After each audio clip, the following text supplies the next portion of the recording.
சரிப்பா, வாக்குறுதிகள்லாம் கொடுக்குற, உறுதிமொழிகள்லாம் கொடுக்குற, இதெல்லாம் ஓகே தான்.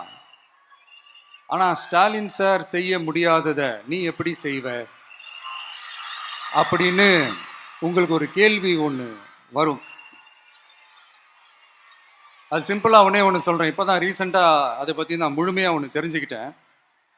நம்ம மாநிலத்துக்கான மொத்த பட்ஜெட் வந்து 4.39 லட்ச கோடிகள். அதில் 30%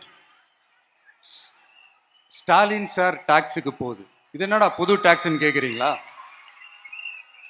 ஆமாம், இந்த பட்ஜெட்லேருந்து ஒதுக்குற நிதியில் 20% ஸ்டாலின் சாருக்கு போகுது. அதில் 10% அவங்க மந்திரிங்களுக்கு போகுது. மொத்தமாக 30% ஆச்சா? கவர்மெண்ட்டுக்கு தான் வரி கொடுப்பாங்க.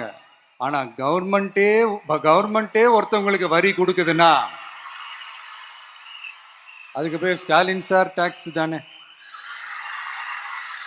இதை விட நாகரிகமாக நீங்கள் அடிக்கிற கொள்ளையும் நீங்கள் அடிக்கிற ஊழலையும் சொல்ல முடியாது.